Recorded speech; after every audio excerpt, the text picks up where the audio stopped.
This is Bill Darrens, and you're watching, you're listening, you're experiencing Beyond Ringside, and you are a better person for it. Trust me.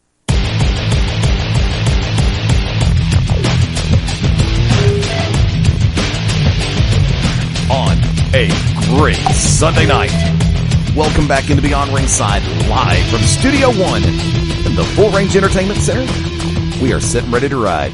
Fast Eddie Layne behind the control panel. Thank you for hanging with the program on this 25th day of August. I'd like to welcome in tag team partner Tasha Simone. Tasha, how we doing? Eddie, you really have to ask, man. I'm ready to roll. I'm the devil's advocate. Let's go. You doing awesome as always. I can tell that from the get-go. And ladies, you know my milkshake brings the boys and the girls to the yard. I don't believe it unless I see video. We'll talk about that later. We've already gone through that, and you don't do video. You do still photos. No. You do still photos on. Come on, introduce our guest, man. I'm in the process. Ladies and gentlemen, our very special guest at this time. He is the NWA Smoky Mountain Heavyweight Champion and the National Wrestling Alliance World Junior Heavyweight Champion. The gift is in the house. Jason Kincaid, welcome to Beyond Ringside. Greetings, grappling fans. What's up, Beyond Ringside? How's it going, guys? Dude, it is great to have you on board. First off, congratulations on the world junior title victory. Also, congratulations on holding the Smoky Mountain title. You and Gold are obviously no strangers to each other. Oh, yeah, definitely. And you forgot the traditional championship wrestling junior heavyweight champion as well. You are absolutely correct. I did forget that one, and I apologize for that. And congratulations on the holding of that one as well. Thank you. Dude, you're going to need a trophy case bigger than some city halls. Hey, when I was young, my favorite wrestler was Ultimo Dragon. I saw him with the J Crown, the 9 belts, and I've just been trying to attain that since. Now, that leads me to this question, and friends and family are going to know the question that I'm about to bring up. For all of us in the world, in the business drink, and in the sport of pro wrestling, there's 2 moments. The first moment where you become a fan of pro wrestling. The second moment is when the little light bulb goes off over your head. I've got to do this. For the gift, what are those 2 moments? I think when I first started wrestling, was before my memory start, really. But since I was a very little kid, I was watching wrestling with my uncle, and I don't know, the first time that it really clicked that I wanted to be a wrestler was reading Mick Foley's book, Have a Nice Day. And for the first time, something that I dreamed of that I always wanted to do, but I thought was a fantastical idea, it gave me insight on how maybe I might be able to do it. Now, who do you credit for your early training in the business? Scotty McKeever actually is the first one that broke me in, but I really got a lot of guidance and finished up with the Batten twins. Now, knowing the fact that you have been in a lot of different areas, especially as of late, how difficult is it to really redeem frequent flyer miles? But more importantly than that, how have the different crowds been reacting over your different road trips? How are the crowds for the gift on the different road trips? That's my favorite part about wrestling, really, is the different crowds, because you never know. Sometimes you get great reactions, sometimes you get no reactions, and it's just fighting for those reactions is what really makes it interesting. The fans are what it's all about to me. And legitimately speaking, how many different areas of the country have you worked in so far? I've wrestled almost all up and down the East Coast at this point, out west a little bit. So mostly Midwest to East Coast, and then a couple shots out west. We talk about inspirations in pro wrestling and in our respective sports. I mean, we cover wrestling, mixed martial arts, boxing. We've even had interviews with people in roller derby, and everybody has different inspirations. You made the passing reference to Ultimo Dragon as far as the accumulation of the trophies, but as far as it really goes in pro wrestling, for the gift, if there was an or multiple inspirations, who would they be? That's the big thing. Is to me, you got to have many different inspirations to be different. Like, everybody draws from somebody, but the problem is sometimes guys draw from the same person as their inspiration, and it makes them a carbon copy. Whereas having a lot of different influences really makes your style your own. So, like, the big ones for me, of course, Ultimo Dragon, Dean Malenko, Owen Hart, all the great junior heavyweights.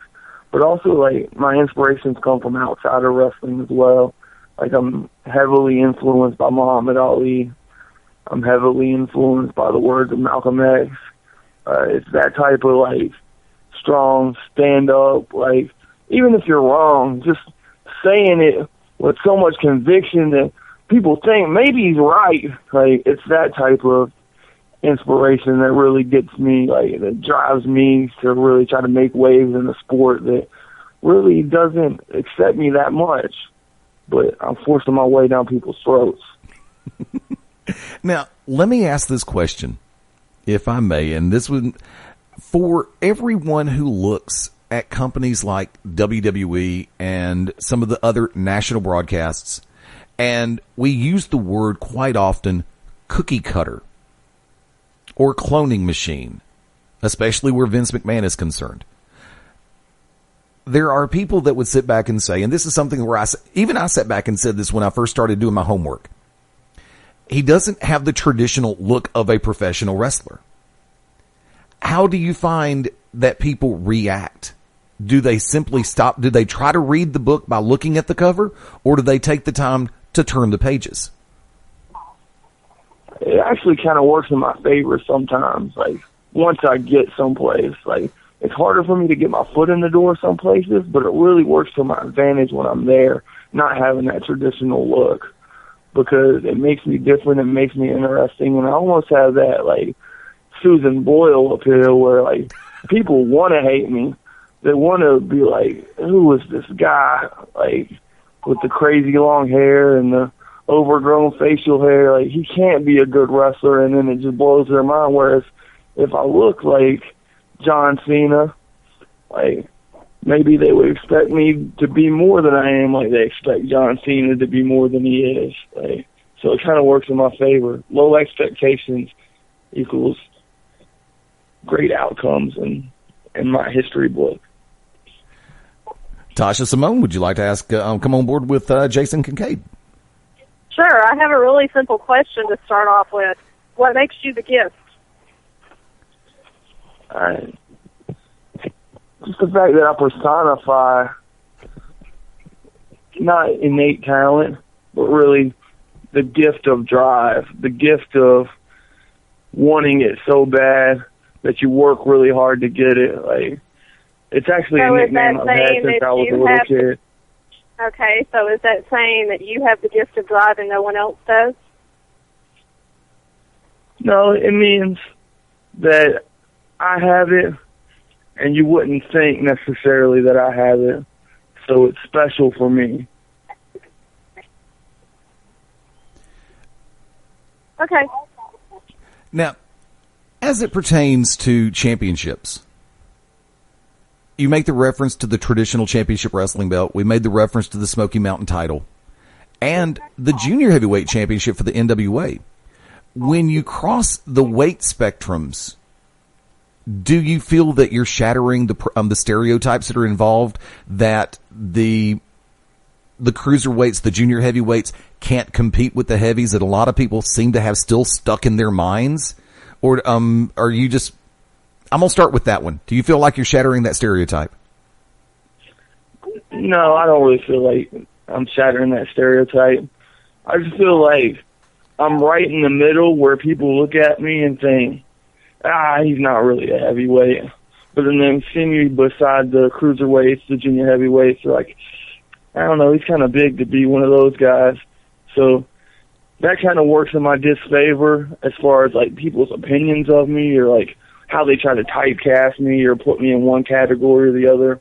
But once it comes down to real physical competition, it actually works in my favor, because I'm big enough to compete with the heavyweights, even though I'm way disadvantaged as far as the weight goes.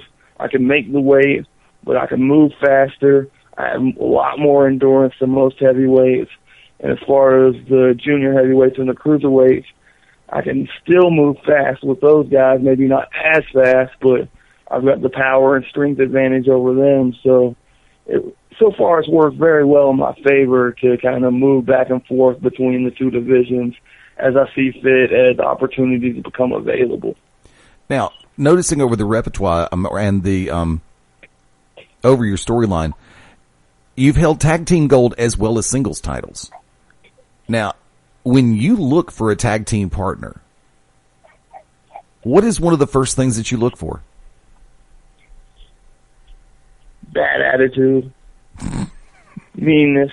Like, if you look all the way back at all my tag partners that I've ever held gold with, they've always just had a really bad, like, I don't know, chip on their shoulder attitude.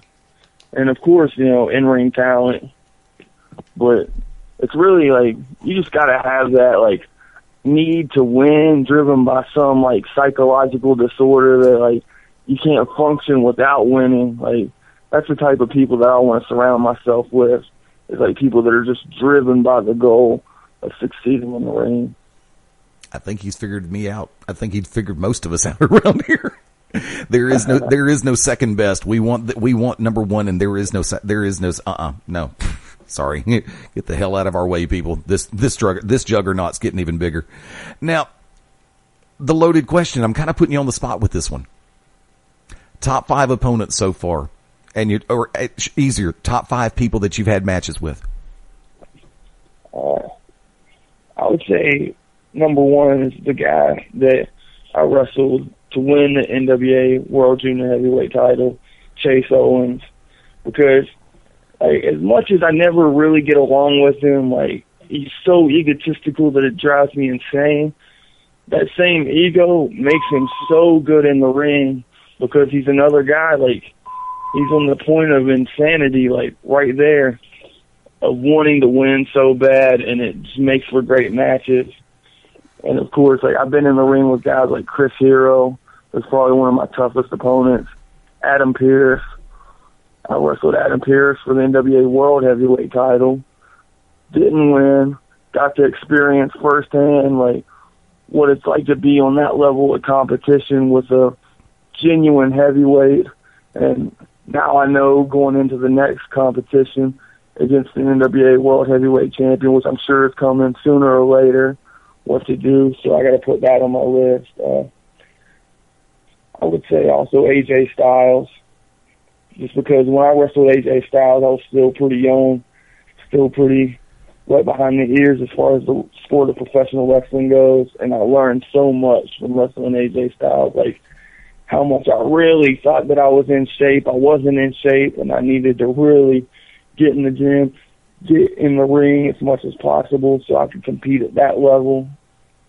And I think that's about 4 so far. I would throw Jimmy Jacobs in there as well, because he's a guy, it's like almost the opposite of Adam Pearce, where Adam Pearce is just like a big bull that like kind of crushed me in the ring with brute force. Like Jimmy Jacobs is a fast, smooth, cruiserweight style wrestler that I really had to adjust to. And I like that match more because I beat Jimmy Jacobs. So those will probably be my top 5.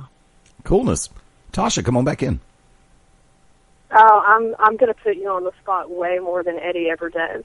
In my opinion, and it's a very educated opinion, I feel that Kevin Douglas is the best NWA World Junior Heavyweight Champion in the last 15 years. Where do you rate yourself against Kevin? I haven't been in the ring with Kevin, so that's the thing, is I can't really judge myself on that level. I do know that Chase Owens beat Kevin Douglas, and I beat Chase Owens, so that makes me kind of, in a way, better than Kevin Douglas, if we look at it like that. But does that mean that our styles would match up well enough for me to beat him down? I like to think so. I like to imagine so, but I'd really like to sign the dotted line and prove that I'm better than Kevin Douglas. So if you're listening to this modern-day hero, I would love for you to get in the ring and prove what she says, that you are the best NWA World Junior Heavyweight Champion.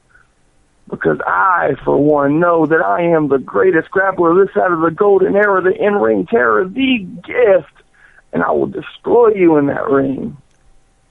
Does that answer your question, Tasha? Oh, wow. No, because I'm not done yet, because I'm fixing to throw another name at you, too, who is also a very, very good friend of mine, former NWA World Junior Heavyweight Champion. What if somebody threw you in the ring with the one, the only Mr. Tony Kozina? Yeah, that's another one that I'd really like to have happen. I've competed against two of Tony Kozina's trainees, Davey Richards, Kyle O'Reilly. I beat Kyle. I battled Davey to a no contest. So, like, I've really already went at this beast in a way because I know Tony Kozina's style. I know Tony Kozina's protege's styles in that ring, so I know what he would be like in that ring. But really, to go at the head of that beast, I think that'd be pretty cool. I'd love to have that happen as well. Awesome. And I'm going to throw one last name at you, and I have a feeling Eddie's sitting over there cutting buttons because he knows what I'm about to ask. I'm an agent for a very well-known former junior heavyweight champion. He didn't hold the NWA World Junior Heavyweight title. He did hold the NWA tag strap, though.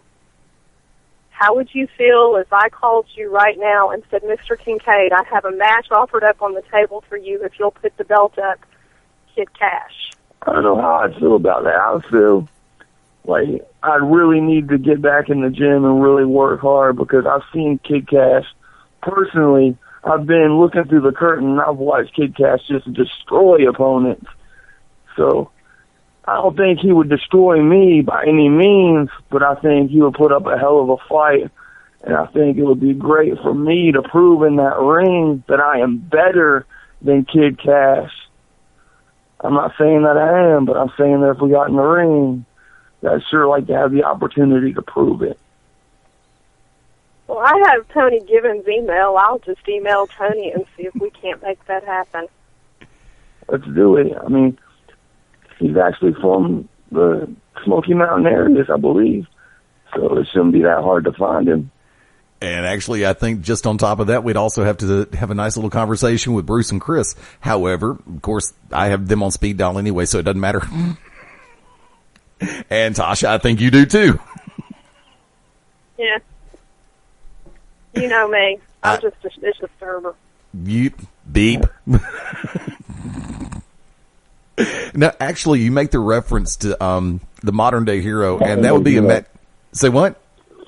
The fun part is like, yeah, dream matches like Jason Kincaid and Tony Kozina, which I think would be solid all the way across the board. Absolutely. Kevin Douglas.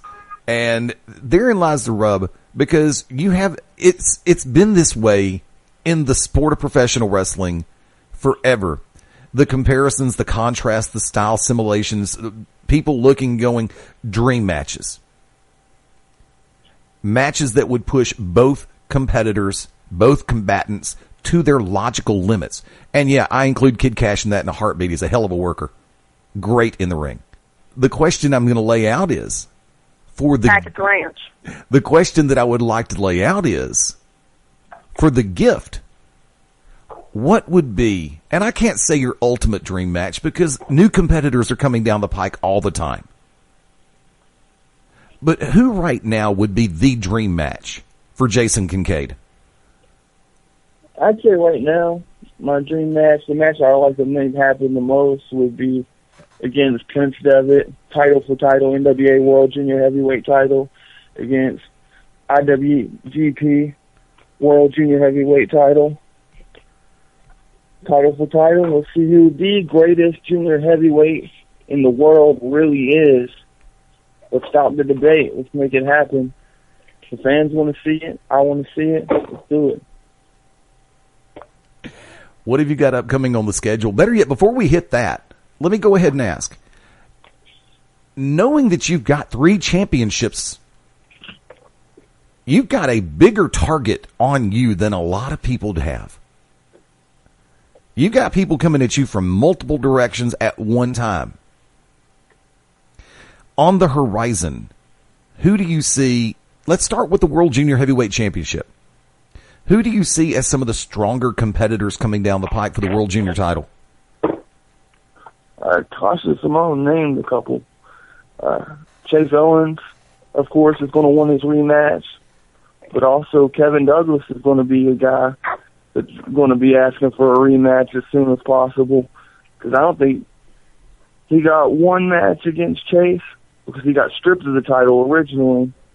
But he never got another chance at it since then. So I'm sure he's coming for me. I'm sure. And you mentioned the target on my back, too. That's another thing that I like to touch on a little bit. Sure. Because I have a bad habit of, like, procrastinating, putting things off. I'm a little bit lazy, like, not in the ring, but in my everyday life. And it's this type of level of competition. It's having these belts, having that target on my back that really, like, pressure either bursts pipes or makes diamonds.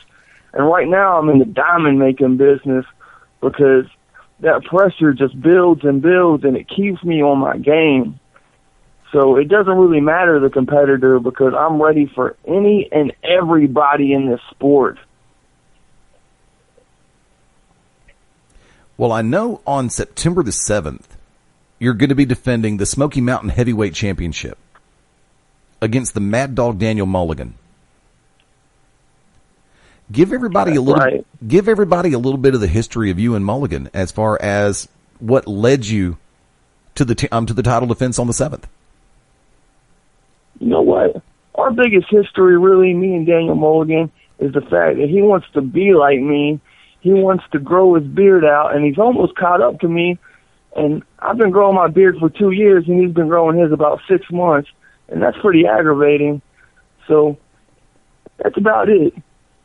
Other than the fact that he is a heavyweight competitor that thinks that he's going to run all over me because he's bigger, he thinks he's badder, he's a big hillbilly, but I am a medium-sized hellbilly from the mountains of West Virginia. I'm a coal miner's son, and I will not put up with his nonsense, gibbering, jabbering, doesn't know how to speak on camera, doesn't know how to cut a promo, but he wants to get in the ring with me, and he wants to say that he's the next NWA Smoky Mountain champion, and I am going to prove that he isn't anything that he says he is, and he's nothing but a punk, and I will hurt him, and I will beat him like his mama should have. With the traditional championship wrestling title, what have you got? Who have you got coming up on the horizon with that company? Right now, I'm in the middle of a best of 7 series with John Saxon, which has been like the hardest series on my body that I've ever had to go through in my entire 10-year career in professional wrestling. The level of competition is off the charts. We've got an upcoming event in Nashville, Tennessee on Friday, September 6th, and I'll be competing against John Saxon again. Right now, I'm up 1 in the series. He's going to try to come back like he always does, but this time I got to pull my Kobe out. I got to stop him. I got to end this because I don't know if I can go for a match 7. I don't know if my body has it left in me, especially when I got another title defense the next night. Yeah. So I have to end it in Nashville. That's amazing. You're going back-to-back nights, and on that second night you're facing someone who is obviously headhunting for that Smoky Mountain title, and on top of everything else has a 100-plus pound weight advantage. I know a little bit about I got to get a better agent, huh? You're just talking about it and just now, like, I'm getting nervous just thinking about it, but that's good. That's what I'm talking about. Like, it's that type of pressure on me that really is what makes me from just being very good to being great. And with the World Junior Heavyweight Championship, who have you got on the horizon? Easy. Like I said, Chase Owens is the one that's really gunning for me. But also, from the Smoky Mountain region, I know Vince Brent's a fan favorite. All the little girls love him. And I guess that's got his ego going out of control, so he wants to get in the ring with me at some point. But we'll see how that turns out for him. And I don't do so well playing around with these little kids. In addition to the 6th and the 7th, any more upcoming dates you'd like to pass along? Yeah, also I'm going to be competing against Chris Richards, another super heavyweight. So once again, you can thank my agent for that. In Kingsport, Tennessee on September 14th. He's a guy that actually, he and I held the NWA Smoky Mountain tag titles longer than anybody else. So there's a lot of bad blood there. We go back a long way. At one time, he was like a brother to me, but now I'm going to have to do what I have to do, which is going to means to be the guy that size, I'm going to have to go to extreme lengths. But, hey, I hate to do it. I hate to have to try to hurt him, but there's no way around it. Like, some people, you can just go out and beat him, but with Chris Richards, I'm going to have to injure him to beat him. And that's really sad. It's sad for Chris Richards. We should hold a candlelight vigil for him. We should pray for him because I really feel bad about what I'm going to have to do to him on September 14th. I also got events coming up in Pro Wrestling Freedom, Corbin, Kentucky. The next night, September 21st, I'm taking on Picture Perfect Jordan Cage. And he's another guy like Vince Brent. They're like, all these little girls love him, and they get his ego built up so big, and then I have to get in the ring and deflate it, and I feel so bad because I'm not in the ego deflating business. I'm not trying to make this dude cry at night and write in his diary and run his fingers through his hair and sob like a little girl with a skin knee. But sometimes I have to do it because that's just the nature of the beast. It really is, and there is never any rest for the wicked or the weary in the world of professional wrestling, is there? No, there's not. And also, I'm going to be down in Georgia taking on Kyle Matthews. Ooh. I think we've actually got it set up. I may be defending the NWA World Junior Heavyweight title against the future legend, Kyle Matthews. And that's another one, man. I'm in the gym every day. Oh, yeah. Just thinking about Kyle Matthews, thinking about how good he is in the ring and how much better that I have to beat him. And it's going to happen. I'm sorry, Kyle. Yeah, because I'm going to have to own you. I'm going to pop the cork on this one. I don't know if you've read if you've got the stat on him or not. The man was voted the best technical wrestler in the state of Georgia 2 years in a row. That's awesome, but I mean, that's kind of like being the smartest kid on the shortest bus. So good that's one. Great. That's great that he's the best technical wrestler in Georgia. We'll see how that works out for him. One of us is going to steal that last line you just used. This is your warning on that one. It won't be me. I don't steal anything. I'm original. I normally don't steal. I procure with written agreement. And No, he doesn't. He's lying. Eddie will be the one to use it. I never said I was the sharpest light bulb in the dishwasher. And she just loves picking on me for no damn reason whatsoever. Tasha Simone, one more round with the gift, Jason Kincaid. You know, I ought to do Matt Denton and ask about fish, but I won't.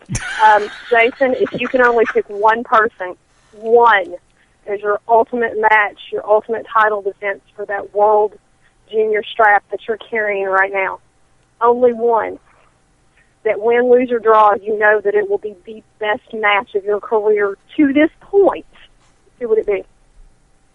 That's a tough one. I probably have to go back to one of my biggest influences in wrestling, Ultimo Dragon.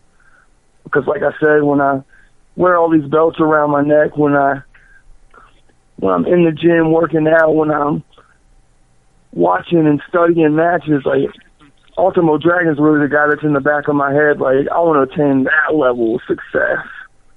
So to beat a legend like that would really just catapult me to legendary status. And that's the ultimate goal. And that would be a hell of a match. How can everybody keep track of you on social media? How can they find the gift? Facebook.com/Jason the Gift Kincaid. That's my fan like page. Also on Twitter @Gift Kincaid. You can look me up on Wikipedia. You can hit me up on Facebook. I probably won't reply to you, but if I do, feel very special. But yeah, just keep following me, keep supporting me. I know I'm kind of a jerk when I talk, but I'm actually a real nice person deep down. I mean, really deep down. But come out and support good professional wrestling. Jason, I want to thank you for taking the time to come on board this evening. It has been great getting to know you a little bit better. And allow me to go ahead and say it like this. Dude, the door's open. Come on back anytime. Love to have you come on back board. Come back on board. Hey, thanks for having me, Eddie. I appreciate it. And thanks for firing the hard questions at me, Tasha. I appreciate Not that. a problem. My toes. By the way, my gimmick, man. Living the gimmick, living the dream. Also, booking information. Meant to ask that question. If people would like to bring the gift to their hometown, do they go through? Do you? Is that agent a mystery? Yeah, that's a mystery agent. I'm actually the one that's so dumb that I booked myself back-to-back nights with title defenses. It's a flaw in my personality. Oh yeah, I'll fight a guy that weighs 100 pounds more than me one night. And one of the toughest competitors I've been in the ring with the next night. Yeah, that sounds like a good idea. Because that's the thing is, like, the chance of it not working out for me is really high, but the chance of me doing it and, like, the amount of glory that goes with it of defending titles back-to-back nights, different towns, different states, like, I don't know, it's that thing, that little chip on my shoulder, that little voice in the back of my head that says, "Get it, Gift, get it." Ultra cool. Ladies and gentlemen, our very special guest at this time. He's got more gold than I've got active hair follicles. The traditional championship wrestling title, the NWA Smoky Mountain title, and the NWA World Junior Heavyweight Championship. He is the Gift, Jason Kincaid, and he is the most heart-stopping, jaw-dropping, eye-popping, high-flying, death-defying, awe-inspiring wrestler in the world today. Just had to get that in there, Eddie. I'm going to ask you to repeat that. I'm going to ask you to repeat that in about 45 seconds for something we're going to do off air. Has just gone Beyond Ringside. Hang with us. We'll be back on the Beyond Ringside Radio Network right after this. This is Nigel McGuinness, Ring of Honor superstar, and you are locked in to Beyond Ringside. Stay tuned, wankers.